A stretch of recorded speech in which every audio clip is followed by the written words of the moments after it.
Bon, j'avais dit qu'on se reverrait dans 6 mois, mais finalement, il semblerait que il faille faire une petite mise au point sur la vidéo de hier et notamment certaines parties dans lesquelles je me suis exprimé et pour lesquelles on fait des contestations.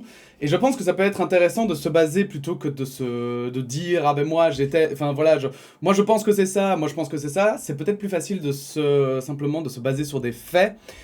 Donc j'ai trouvé un article qui, je pense, va pouvoir apporter des questions à beaucoup de gens, que ce soit moi, mais ce soit aussi beaucoup d'entre vous, et qui sera, je pense, une bonne base pour peut-être réagir et débattre autour de tout ça.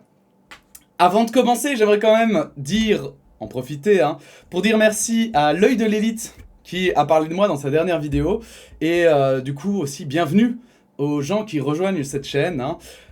Effectivement, je poste quand je peux, et du coup en ce moment c'est vraiment de temps en temps. Mais voilà, écoutez, bienvenue, installez-vous, et n'hésitez pas évidemment à réagir si le cœur vous en dit. Merci encore, l'œil de l'élite. Bref, let's go. Donc j'en ai fait un tweet sur Twitter, ça c'est juste pour vous montrer, où voilà, j'ai pas été par 4 chemins, je vais le dire comme ça, mais plutôt que de lire juste le tweet où j'ai fait quelques captures, je me suis dit en fait que, en plus il y a très peu de personnes qui me suivent sur Twitter de manière générale, il y en a beaucoup plus ici sur YouTube, donc j'ai décidé de prendre l'article directement. Je me suis dit en fait on va le lire et on va l'analyser ensemble pour mieux comprendre un petit peu ce fameux principe de présomption d'innocence, et surtout, qu'est-ce qu'on peut ou qu'est-ce qu'on ne peut pas faire, et ici, dans le cadre de l'information, mais je pense que justement, sachant qu'en journalisme, c'est plus sévère encore que dans la liberté d'expression, eh bien, ça reste intéressant justement de lire ça, et puis d'après, peut-être en tirer des conclusions pour le débat public. Bref, c'est parti. Donc, c'est sur le site du CDJ, pardon, le Conseil de déontologie journalistique. C'est le belge, simplement celui de Belgique, mais je pense que ça doit être quasiment la même chose en France. En général, ça ne varie pas énormément. Donc, on lit ça maintenant, tout de suite. La présomption d'innocence, il y a un article entier dessus, et je vous invite bien sûr à le lire en entier si vous êtes intéressé. Les journalistes sont-ils tenus de respecter le principe juridique de la présomption d'innocence ? Et rien que là, au titre, c'est aussi pour ça que ça m'a intéressé, c'est qu'il parle bien, il souligne bien que c'est le principe juridique. Et on va voir que ça a son importance. Dans notre état de droit, toute personne qui fait l'objet d'une enquête pénale sera toujours présumée innocente aussi longtemps que le juge n'aura pas rendu son jugement. Ce n'est donc qu'au terme du procès, lors du prononcé de la condamnation, que l'intéressé sera, le cas échéant, reconnu coupable des faits pour lesquels il est poursuivi.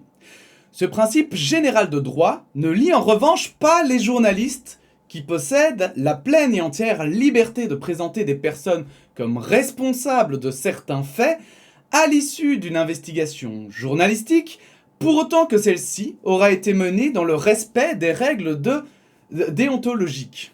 Voilà.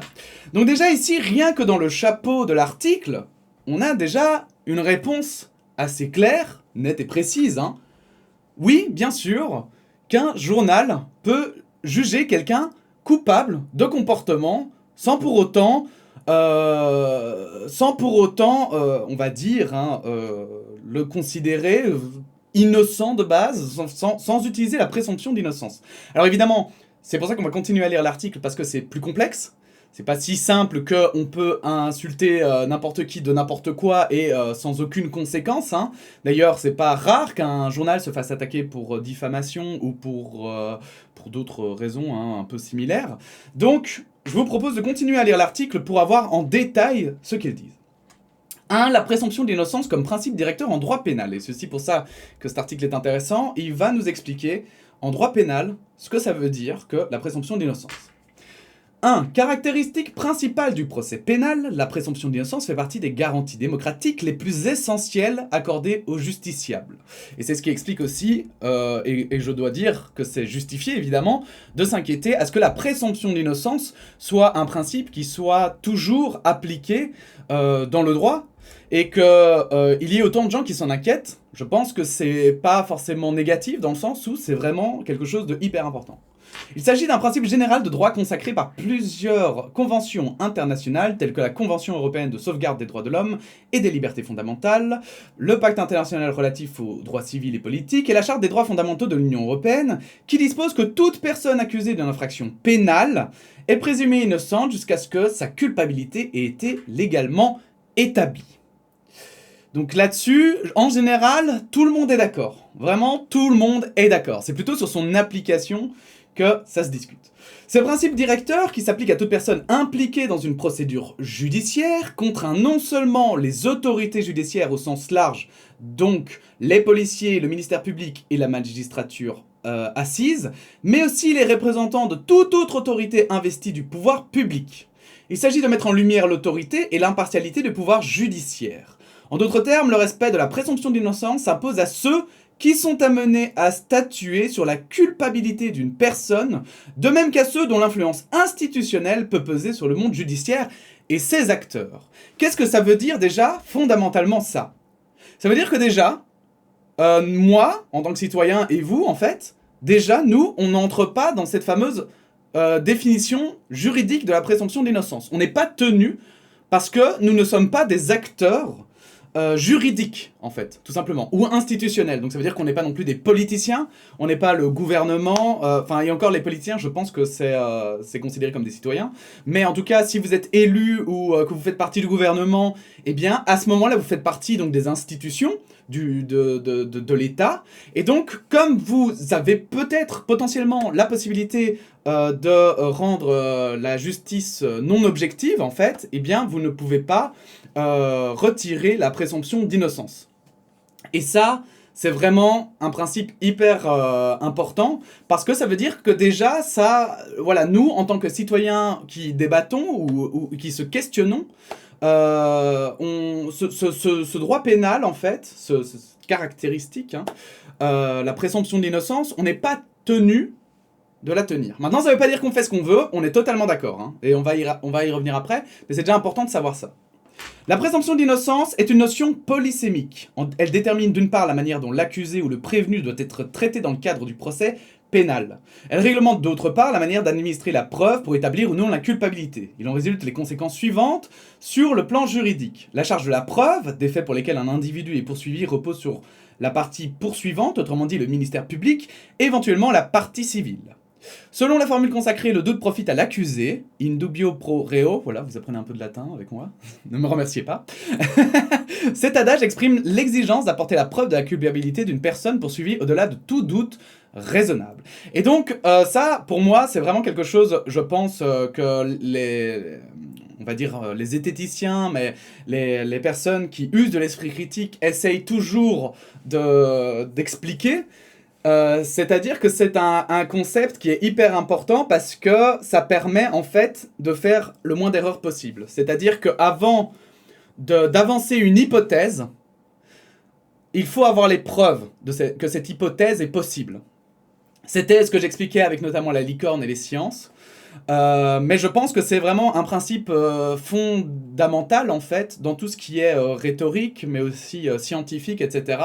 C'est-à-dire que c'est bien beau d'annoncer que la Terre est carrée, autant si vous annoncez ça, vous devez avoir des preuves concrètes qui permettent d'appuyer votre propos. Et c'est pas à la personne à qui vous direz que la Terre est carrée qui va devoir lui-même prouver que non, la Terre n'est pas carrée. Parce que ça, c'est 10 fois plus compliqué que de trouver des preuves que la Terre serait bien carrée. Voilà. Donc par exemple, ceux qui ont dit que la Terre était ronde ont apporté des preuves que la Terre était ronde, et c'est pour ça que... Bref. Le suspect, l'inculpé, le prévenu ou encore l'accusé a totalement le droit d'adopter une attitude passive durant l'enquête ou le procès. Et ça, on me l'avait souligné, et je ne pense pas l'avoir retiré.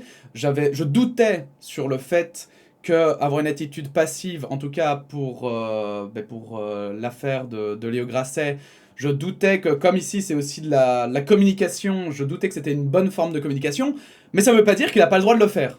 Voilà, c'est deux choses totalement différentes, et j'ai jamais retiré le fait qu'il avait le droit de le faire, et j'ai même dit que peut-être que c'était mieux qu'il ne dise rien. Donc au final, on était peut-être plutôt d'accord tous là-dessus.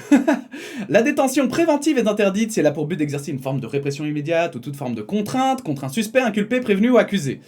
Chaque fois qu'il communique des informations à la presse concernant une affaire pénale dans le cadre de l'information ou de l'instruction, le procureur du roi et les avocats doivent veiller au respect de la présomption d'innocence. Donc on est encore une fois, dans des personnes qui représentent les institutions ou qui en font partie. On n'est pas toujours, là, on ne parle toujours pas des journalistes. Là, on est vraiment toujours dans le cadre de la loi et du procès. Lors du procès, il est interdit à un juge, un membre d'un jury, un tribunal ou une cour de manifester clairement son opinion ou sa conviction concernant les faits reprochés au prévenu ou à l'accusé, tant que le prononcé du jugement n'est pas survenu. Et franchement, ça me paraît logique. Si vous êtes amené à décider du destin de quelqu'un, vous n'avez pas influencé les autres jurys, etc. En droit belge, la présomption d'innocence protège exclusivement les personnes poursuivies sur le plan pénal et qui sont convoquées pendant l'information et ou l'instruction ou comparaissent devant les tribunaux pénaux. Elle ne concerne en rien les procédures en matière civile. Et ça, c'est une autre partie qui, je trouve, est intéressante. C'est qu'en fait, on dirait que, de toute façon, tant qu'il n'y a pas de poursuite pénale, il n'y a pas de présomption, en fait, d'innocence. Donc, ça ne s'applique pas. C'est, comme je le disais, et je l'ai répété plusieurs fois, c'est de la diffamation, parce que vous entachez la réputation de quelqu'un, mais cependant, en fait, il n'y a pas de question de présomption d'innocence, parce qu'il n'est pas accusé. Il n'est pas accusé de manière juridique, en fait. Il n'y a pas de plainte. Donc, pas de présomption d'innocence. Point. Mais soit, de toute façon, c'est totalement logique qu'on aille plus loin dans les informations, parce que je pense qu'on ne va pas se satisfaire seulement. Ici, on parle vraiment, on va dire, du débat public, de l'opinion publique. C'était le propos d'ailleurs de ma vidéo. Et on ne va pas s'en tenir juste à la loi, on va aussi s'en tenir à l'éthique et à la déontologie. Et aussi en tant que citoyen, parce que mine de rien, c'est peut-être, peut-être que effectivement dans le cadre de la loi, on est clean, mais ça ne veut pas dire dans le cadre de notre devoir citoyen, on est clean pour autant. Donc on va continuer. La présomption d'innocence au regard de la déontologie journalistique. 5. En tant que règle fondamentale de procédure pénale, la présomption d'innocence ne s'impose ni ne s'oppose au principe constitutionnel fondamental de la liberté de la presse. L'état de droit doit s'organiser de telle manière que la présomption d'innocence ne risque de museler ni la liberté d'expression, ni la liberté de la presse considérée par le constituant comme un des principes de base de la démocratie. 6. En conséquence, les médias et les journalistes ne sont aucunement tenus de s'y conformer, ce qui leur donne toute latitude de traiter des affaires judiciaires en cours et de réaliser des enquêtes propres au journalisme d'investigation en vertu de leur droit et de leur devoir d'informer le public des sujets relevant de l'intérêt général. Donc, les médias et les journalistes ne sont pas soumis à la présomption d'innocence, ils ont le droit de déclarer publiquement qu'une personne poursuivie pénalement est coupable avant sa condamnation judiciaire. C'est uniquement aux acteurs judiciaires qu'il revient d'appliquer la présomption d'innocence. Voilà, ça, c'est dit. Alors, vous allez voir plus loin que c'est nuancé, vous allez voir plus loin que, encore une fois, on ne fait pas ce qu'on veut, mais vous voyez qu'il est mis très très très clairement et très simplement que si un journal le veut, il peut dire « il est coupable », alors que la justice le considère toujours comme innocent. Ça ne marche pas comme ça. Heureusement d'ailleurs que ça ne marche pas comme ça. Parce que si ça marchait comme ça, on ne pourrait plus débattre de rien, on ne pourrait plus donner d'opinion sur rien. Et en fait, ça voudrait dire aussi que toutes les personnes qui ont été prises même sur le fait, eh bien, on ne pourrait même pas directement commencer à discuter autour du comportement de la personne, de la manière dont il est, des preuves que l'on voit que la personne fait les choses, donc par exemple des preuves vidéo, des éléments du style, sans pour autant se retrouver poursuivi en fait. Donc ça fait totalement partie de la liberté d'expression et franchement, je pense que c'est normal en fait. C'est normal. Alors bien sûr, on est d'accord, totalement d'accord qu'il y a des journaux qui en abusent, je vais revenir après dessus.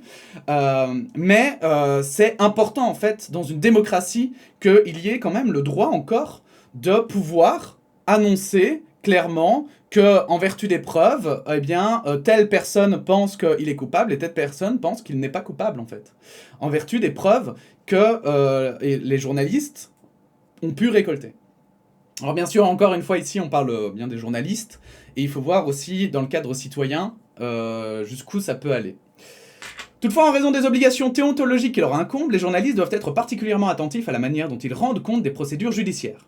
Même s'ils ne sont pas obligés de respecter la présomption d'innocence, ils doivent éviter de présenter sans preuve une personne comme coupable avant qu'elle n'ait été condamnée par un juge. Aussi, tout journaliste respectueux de la déontologie doit tenir compte de la présomption d'innocence dans la mesure où, dans sa mission d'information, il est tenu aux obligations suivantes. Rechercher activement et respecter la vérité, en prohibant notamment les rumeurs, les informations non vérifiées et toute hypothèse présentée comme un fait avéré. S'interdire de déformer quelque information que ce soit, distinguer nettement les faits des opinions, rectifier les informations erronées, donner un droit de réplique aux personnes faisant l'objet d'une imputation grave, faire la balance entre les droits individuels des personnes citées et l'intérêt général de l'information. De plus, les journalistes et les médias se doivent d'assumer la responsabilité sociale afférente à la liberté de la presse et dont il résulte une obligation générale de prudence quant aux conséquences possibles de la diffusion d'une information. Donc, c'est pour ça qu'existent les conseils de déontologie, bien sûr, c'est pour juger justement, lorsqu'il y a des journaux qui dépassent les limites, de juger les punitions que doivent avoir ces journaux. Mais ils vont le dire plus loin, vous allez voir, on va le lire, que ça peut même aller plus loin parce que, et c'est pour ça, un journaliste doit faire vraiment attention parce que s'il n'a pas assez de preuves et que c'est jugé insuffisant par un juge, eh ben, il peut être évidemment attaqué personnellement pour sa propre responsabilité.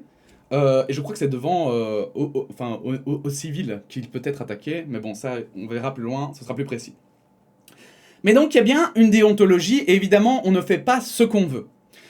Et du coup, en fait, ici, on est totalement là-dedans, où beaucoup de gens se posent la question, soi-disant, sous prétexte de la présomption d'innocence, en fait, ils se posent plutôt la question de est-ce que l'article est déontologique ou pas. Et en fait, ce sont deux questions totalement différentes, parce que c'est pas la même chose. Parce que crier à la présomption d'innocence, ça veut dire que, qu'importe les preuves, vous allez considérer que quelqu'un est toujours innocent. Pourtant, moi, personnellement, voilà, les terroristes qui ont été filmés en train de mitrailler des gens, je pense qu'il y a un moment donné où, si la société doit attendre les 5 ou 10 ans de jugement avant de pouvoir agir par rapport à ce genre de problème, on n'est pas sorti de l'auberge. Si vous pensez déjà que la politique est lente, alors si vous commencez à attendre à chaque fois les jugements, franchement, rien n'avancera plus jamais, hein. Dans le même but, les journalistes veillent à ne pas souligner des traits du prévenu ou de l'accusé qui manquent de pertinence par rapport à l'affaire dans laquelle il est impliqué. L'objectif est d'éviter que des éléments secondaires puissent détériorer l'image d'un prévenu ou d'un accusé, ou aggraver sans justification la suspicion ou son sujet. Cette recommandation se réfère à l'obligation déontologique d'avoir égard, dans la mesure du possible, droit au respect de la vie privée des personnes. C'est logique, on commence pas à faire des attaques ad hominem juste pour enfoncer la personne alors que ça n'a rien à voir avec le sujet. Il est aussi exigé des journalistes de ne pas chercher à vouloir directement influencer par une campagne de presse là où les magistrats appelés à juger d'une affaire soumise à la justice, blablabla. 2. Intérêt pratique de la distinction. Donc ici, c'est pour ça que... 3, pardon. Intérêt pratique de la distinction. C'est pour ça que j'ai pris aussi ce point-là. C'est que vous allez voir, ici on a le point 4 juste après, où on aura carrément l'illustration concrète. Il y a un exemple. Et vous allez voir que c'est très intéressant. Disent bien que les journalistes ne doivent en aucun cas se conformer à la présomption d'innocence au sens strict, les obligations déontologiques et légales afférentes à la recherche de la vérité se rejoignent. Néanmoins, les journalistes disposent d'une liberté totale d'investigation à propos des affaires judiciaires relevant de l'intérêt général. Ils ont totalement le droit d'évoquer une enquête ou un procès afin d'en informer l'opinion publique. Et c'est pour ça que, notamment dans l'article de Mediapart, il souligne plusieurs fois qu'il n'y a aucune plainte qui n'a encore été déposée. 11. Les journalistes en tant qu'intervenants au sein de la société ont donc la pleine liberté ainsi que la légitimité démocratique de juger coupable, c'est dit comme ça, en conscience et conformément à la déontologie, une personne poursuivie. Cependant, si le jugement d'un juge possède un effet performatif, puisqu'il entraîne ipso facto des conséquences juridiques concrètes, tel n'est évidemment pas le cas du jugement d'un journaliste. Il ne s'agit dans ce cas que d'une opinion dans le cadre d'un débat public. Une opinion dans le cadre d'un débat public. Ok ? Ce n'est pas un juge, et c'est pour ça qu'on dit qu'en fait il ne juge pas coupable, et qu'il n'est pas tenu à la présomption d'innocence, car il a le droit, le journaliste, de dire que, avec toutes les preuves qu'il possède et qu'il a pu constater, eh bien, il considère cette personne coupable. Et donc en fait, si vous n'êtes pas d'accord avec ça, mais vous avez totalement le droit d'agir, vous pouvez ne pas être d'accord.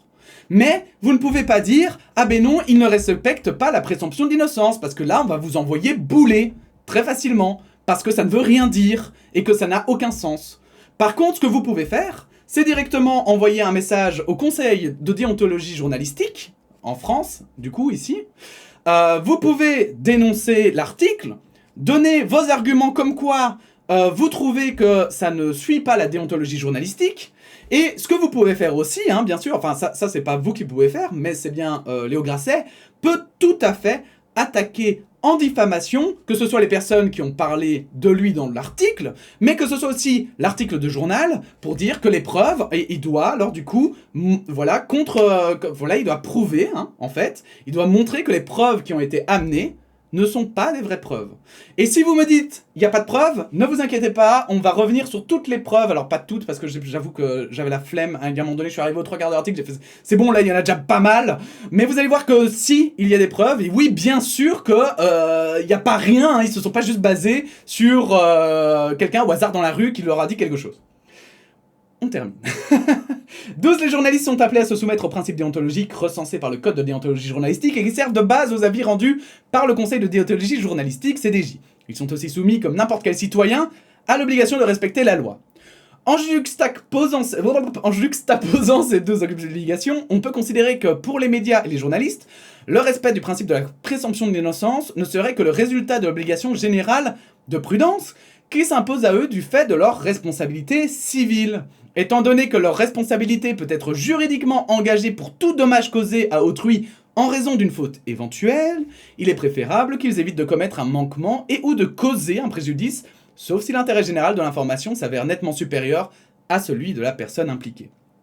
Par exemple, les fameux Panama Papers, LuxLeaks, etc., ils avaient le droit de juger, voilà, de parler, de citer des noms de personnes, parce que, en fait, ça relève, l'information qu'ils dévoilaient relevait plus de l'importance, voilà, du fameux, de l'intérêt général, hein, plus que, finalement, les personnes citées dans les articles. Autrement dit, les acteurs de l'information sont responsables aussi bien devant la justice que devant l'organe d'autorégulation qu'est le CDJ. De ce fait, même en l'absence d'obligation légale, la déontologie journalistique contraint aussi bien les médias que les journalistes à prendre en considération le principe de la présomption d'innocence, à moins qu'il n'y ait un motif impérieux d'intérêt général de ne pas en tenir compte. D'accord ? Donc, c'est très intéressant, et d'ailleurs cette dernière phrase, je la trouve aussi très intéressante, hein.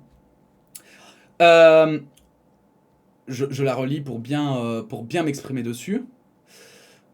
Donc, les journalistes ne sont pas soumis à la présomption d'innocence. Cependant, on leur conseille très fortement quand même de s'en inspirer, parce que si tu accuses quelqu'un de quelque chose, que ça lui porte préjudice, et que c'était une erreur, eh bien non seulement, en fait c'est préjudiciable pour tout le monde, parce que non seulement juridiquement, tu risques gros, mais en plus, évidemment, à côté de ça, ton journal... sa réputation sera entachée, on se rappelle du Point, hein, d'il y a quelques jours, et aussi, évidemment, la personne peut, voilà, tu peux détruire la vie d'une personne, et c'est aussi pour ça, hein, qu'il souligne cet aspect-là, c'est que on ne cite pas quelqu'un dans un article en l'accusant de quelque chose, sans finalement avoir des preuves concrètes, parce que sinon, tu te mets dans la sauce. Et donc on a une illustration concrète, hein, de ça. Donc ici, dans son avis du 23 avril 2014, CDJ, plainte, machin, donc c'est quelque chose qui s'est passé en Belgique. Le CDJ a estimé que le journal mis en cause avait commis des fautes déontologiques le 6 novembre 2013 en publiant en page 1 un titre en caractères gras relatif à l'inculpation de l'ancien député Bernard Westphal à la suite de la mort suspecte de son épouse. Sa femme ne s'est pas suicidée, c'est un assassinat. Ce titre entrait en contradiction avec le contenu de l'article qui, pour sa part, spécifiait qu'il ne s'agissait là que de la thèse du ministère public à ce stade de l'enquête. Dans son avis, le CDJ considère qu'un titre constitue un élément d'information qui doit respecter la déontologie dont font partie la recherche et le respect de la vérité. Or, au moment de la publication du journal, la cause et les circonstances de la mort de la victime n'étaient toujours pas déterminées de manière incontestée, et la défense de Bernard Westphal niait fortement la thèse de l'assassinat. C'est la raison pour laquelle le CDJ a établi que la mise en page et la gradation du titre, de l'avant-titre et des sous-titres n'exprimaient pas cette idée et transgresseraient le droit à la véracité de l'information en présentant comme une certitude ce qui n'était qu'une thèse. Et donc c'est très important, parce que là on voit que même dans le titre de l'article, il faut faire attention, donc même dans les annonces qu'on fait, et ça personnellement, moi je pensais qu'on pouvait faire des titres racoleurs quand même relativement librement, mais il faut que les titres soient quand même reliés à l'article. Et en l'occurrence là, comme vous pouvez le constater, il y avait bien trop peu de preuves amenées par ce journal, hein, donc Sud Presse en l'occurrence ici, qui, on va dire, affirmait que c'était bien un assassinat que pour pouvoir le mettre en gros titre. Il n'amenait pas finalement d'informations nouvelles, et donc ça ne servait à rien. Mais alors du coup, on revient peut-être à notre article, parce que ce qu'on m'a beaucoup dit, notamment, c'est que, en fait, il n'y a pas de preuves, rien ne peut être poursuivi. Voilà, vraiment, ça a été beaucoup dit. Il y a beaucoup de gens qui se sont posé la question. Encore une fois, un juste titre. Et je sais que tout le monde n'a pas eu l'occasion de lire l'article et qu'il y a beaucoup de gens qui ont vu des petits morceaux par-ci par-là, mais alors parfois dans le désordre, parfois ils n'ont pas tout lu, parfois ils ont lu... Enfin voilà, je suis vraiment choqué parce que, en fait, soyons honnêtes un petit peu, vous et moi, hein. Moi je suis pas juriste, vous n'êtes probablement pas juriste, alors je sais pas, peut-être qu'il y a quelques juristes qui traînent dans les commentaires, mais je l'ignore. Et en fait, on n'y connaît rien en justice. Et on ne peut pas comme ça statuer. Autant on ne peut pas statuer que Léo Grasset sera en prison, par exemple, ou que effectivement vraiment tout ça, il peut être mis, il peut aller en justice et avoir des gros problèmes. Comme on ne peut pas dire non plus qu'il est innocent, parce qu'on n'en sait rien en fait. Tout ce qu'on peut faire, c'est débattre sur les preuves qui amènent Léo Grasset à être mis en avant comme ça dans cet article, et débattre autour de finalement tout ce que ça implique en fait, par rapport à la société et par rapport au jugement. Et donc, ici, on m'a beaucoup... Voilà, j'ai lu beaucoup, mais rassurez-vous, c'est pas que les commentaires... voilà, je sais pas, il y en a qui me l'ont dit, et je n'aimerais pas qu'ils se sentent visés, hein, parce que j'ai eu des débats, et je n'aimerais pas que les gens aient l'impression que je réagis juste aux différents débats que j'ai eus avec eux. Mais vraiment, je l'ai vu un petit peu partout sur Internet, et j'avoue que je suis un petit peu choqué, parce que il y a des preuves, et c'est dit tout au long de l'article, littéralement. Et donc, j'ai surligné, et donc... On peut déjà voir que le principe de précaution est suivi. Star de YouTube, Léo Grasset est mis en cause par plusieurs femmes. Le titre n'implique pas ne juge pas directement Léo Grasset de coupable. Il dit bien qu'il est mis en cause, il parle bien de plusieurs femmes et il n'affirme rien du tout. D'accord ? Et on le voit ici même dans le chapeau que c'est répété. D'accord ? Regardez à quel point le principe de précaution est suivi, puisque il conteste totalement les accusations, donc on rapporte totalement ce qu'il répond. C'était dans le conseil de déontologie journalistique, c'était un des points importants. Du coup, on a cette phrase ici, au total Mediapart a recueilli le récit de 8 femmes, le mettant en cause, à des degrés très divers, dans des relations intimes ou au travail. Aucune plainte n'a à ce jour été déposée. On a de nouveau ce rappel qu'il n'y a aucune plainte qui n'a été déposée. Donc déjà, je pense, si j'ai bien compris l'article, n'hésitez pas à me dire si vous l'avez compris autrement, mais si j'ai bien compris l'article, pour ma part, j'ai l'impression que du coup, s'il n'y a aucune plainte qui n'a été déposée, en fait, il n'y a pas d'histoire de présomption de quoi que ce soit. On s'en fout, d'accord ? Enfin, on s'en fout. Dans le pire des cas, vous pouvez juger que l'article est diffamatoire, mais c'est tout. Il n'y a pas de... Voilà, il n'y a rien d'autre. Cependant, avant de juger que l'article est diffamatoire, on va quand même lire un petit peu des preuves. Donc, je passe... Voilà, si vous voulez lire l'article, je vous invite à vous abonner à Mediapart. Donc, les confidences auprès de ses proches. Donc, effectivement, nous avons la mère d'une des victimes qui a recueilli ses confidences dès l'été 2016. 2 amis proches de Lisa ont aussi confirmé à Mediapart avoir reçu les confidences de la vidéaste. Alors, c'est là où il y a beaucoup de gens qui disent « Mais oui, mais non, mais ça reste de la rumeur du coup, parce que forcément, ce sont des gens qui sont proches, et là, je suis assez d'accord. On peut pas se fier à la mère d'une victime et ses deux potes pour juste considérer que tout ce qu'elle dit est vrai, sont des personnes proches, et donc difficile de savoir si elles sont objectives ou si au contraire, bah voilà, elles sont proches et elles la croient plus que nécessaire. Donc... du coup, on a aussi ici, devant plusieurs personnes que nous avons interrogées ou dans des groupes de discussion, donc ça c'est écrit, Léo Grasset tient dès 2016 et à de nombreuses reprises des propos dégradants au sujet de Lisa. Ben mince alors, on n'a plus seulement des dires, mais on a aussi des écrits. Et notamment on a ça, je me méfie parce que je pense qu'elle est capable d'instrumentaliser tout ça à son profit, écrit par exemple un vidéaste, pilier du secteur, c'est un groupe d'échange entre youtubeurs consulté par Mediapart, donc le journaliste l'a vu de ses yeux vus, d'accord? Ok, donc on n'est plus simplement à des personnes qui disent, mais on a déjà des preuves écrites. Selon un autre document, un deuxième youtubeur raconte avoir été averti en 2018 par un collègue sur un Discord. Donc encore une fois, des preuves écrites. Avec Léo Grasset, les échanges se sont poursuivis de manière très ponctuelle sur Facebook.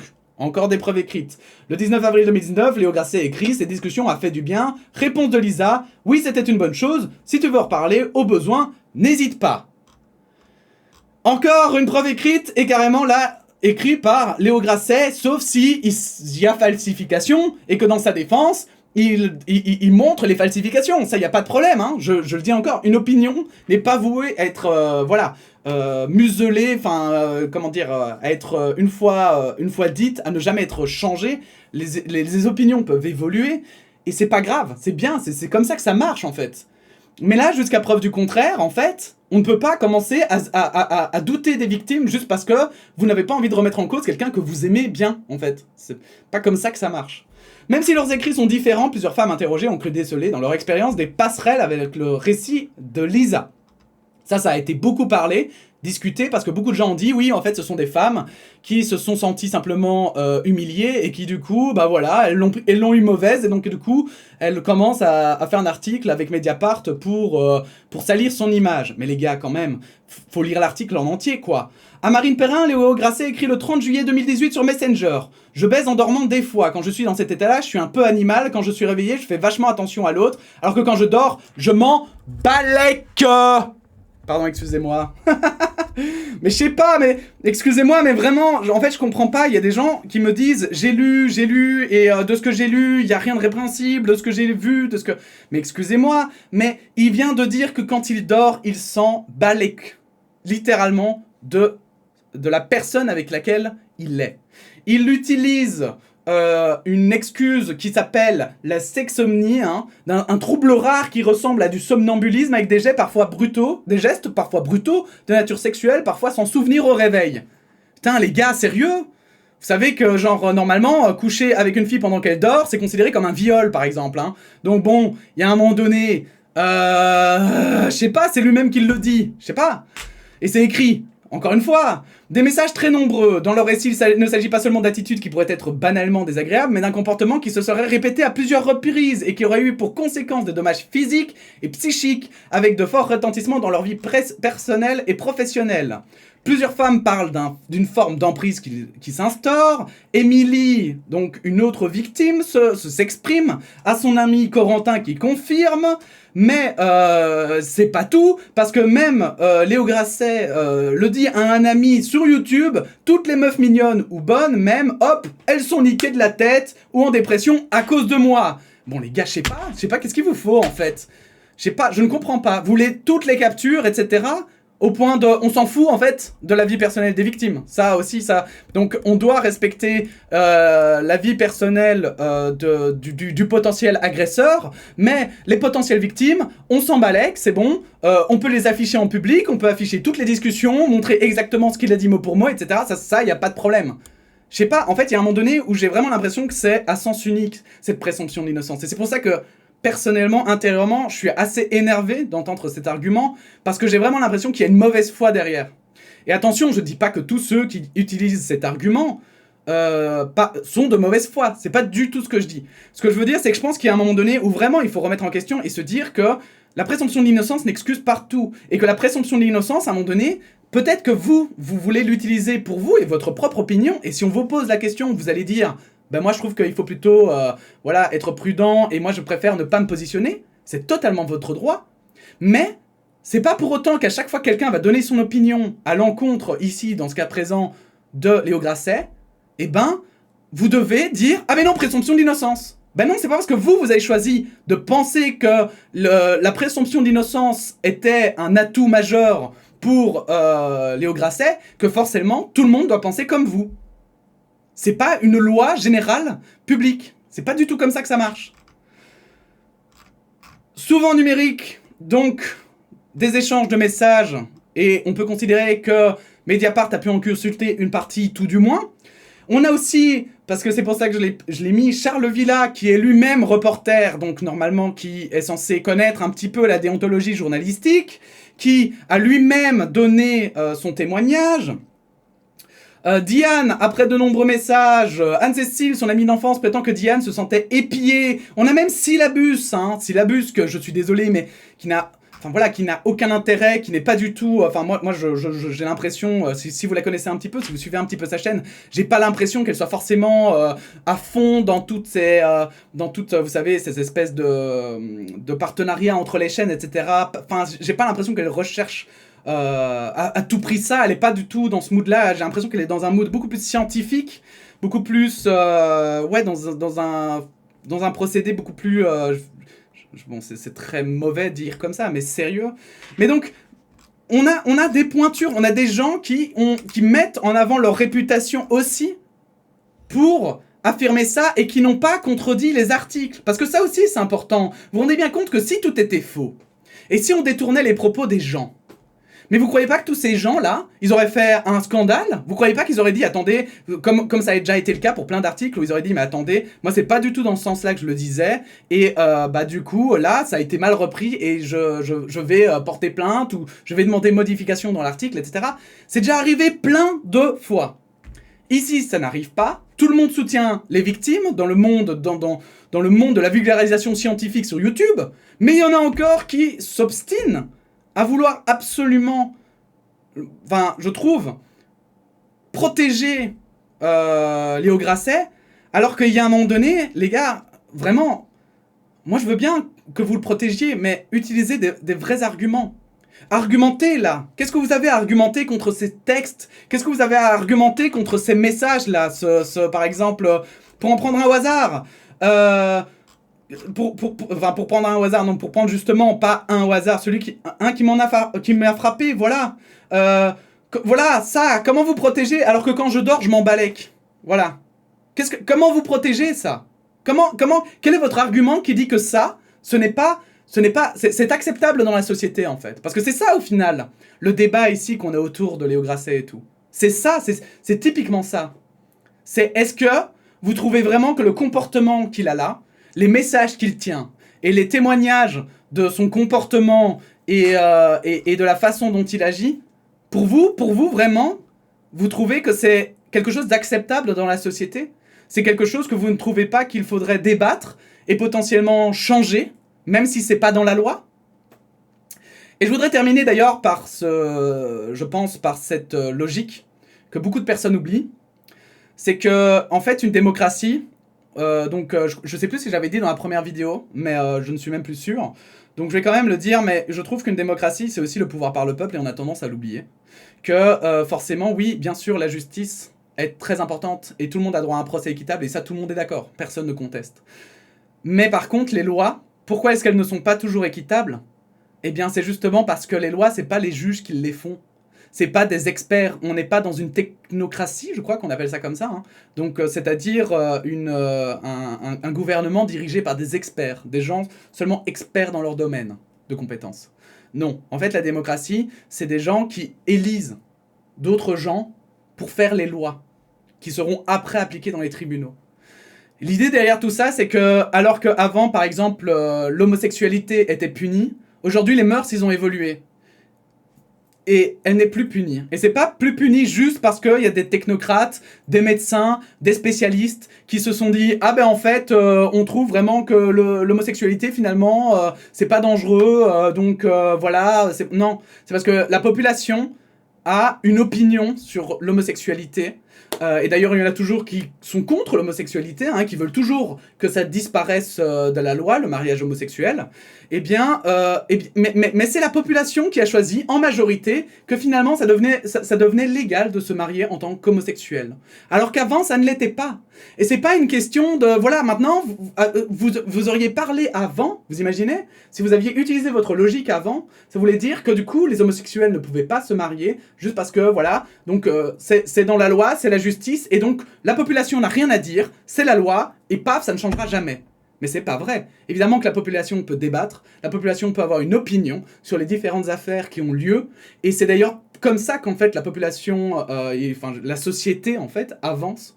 C'est en ayant des opinions, en débattant, en se remettant en question, en confrontant son avis avec ceux des autres, et c'est comme ça en fait qu'on arrive à faire, je l'espère, des règles toujours de plus en plus équitables et plus justes, et que la justice s'en porte de mieux en mieux en fait. Et si vous demandez à un juge, je pense que d'ailleurs, il ne sera jamais contre le fait qu'on débatte sur un jugement ou sur une décision de justice, parce que les juges sont les premiers à savoir qu'ils sont eux-mêmes humains, et que du coup, bien sûr, dans un jugement, il y a une part de subjectivité qui est représentée par le juge, alors parfois aussi par le jury, c'est pour ça qu'il y a un jury, pour essayer d'avoir plus d'objectivité, mais bien sûr, toutes ces personnes ont des biais, toutes ces personnes ont des opinions, il y en a qui sont de gauche, il y en a qui sont de droite, il y en a qui sont du centre, il y en a qui sont catholiques, il y en a qui sont protestants, il y en a qui... Et tout ça fait que, forcément, on n'arrivera jamais à une objectivité à 100%, et donc, si on n'arrive jamais à une objectivité à 100%, le meilleur moyen de ne pas faire d'erreur, eh bien finalement, c'est d'en s'en remettre au nombre, en fait, et aux décisions de la population, et bref, principe de la démocratie, tout ça, on aura peut-être l'occasion d'en reparler une autre fois. Encore une vidéo de 40 minutes. Eh ben, alors, je fais pas souvent de vidéos, mais quand je fais des vidéos, je vous gâte. Hein. Bref, bien sûr, je vous invite à donner votre opinion en commentaire, à en débattre toujours dans le calme et le respect, évidemment. Je réponds à un maximum de commentaires comme je peux. N'hésitez pas aussi, évidemment, hein, à apporter vos sources vous-même hein, dans les commentaires. Les liens, je crois que je les ai bannis à un moment donné parce qu'il y avait des trucs de merde là, des filles qui vendaient leurs services dans les commentaires et qui mettaient des liens, ça me saoulait, donc à chaque fois j'avais enlevé comme ça, ils apparaissaient plus. Mais j'essaye de, voilà, je vérifie souvent qu'il n'y en ait pas, donc ne vous inquiétez pas s'il apparaît pas tout de suite et que vous mettez un lien, c'est le temps que je dise que c'est ok, et à ce moment-là je vais voir le lien après, ok ? Bref, toutes les sources sont dans la description, débattez dans la joie, la bonne humeur, et cette fois-ci on se revoit prochainement. Merci encore, ben voilà, l'œil de Lilith, n'hésitez pas à passer, jeter un coup d'œil à sa chaîne, hein, j'en profite, hein, puisque comme ça vous aurez peut-être une opinion différente de la mienne, et ça va pouvoir vous faire pousser votre réflexion plus loin. Et puis sinon, on se dit à bientôt pour une nouvelle vidéo, hein. Voilà, de nouvelles actualités, voilà. Allez, la bise!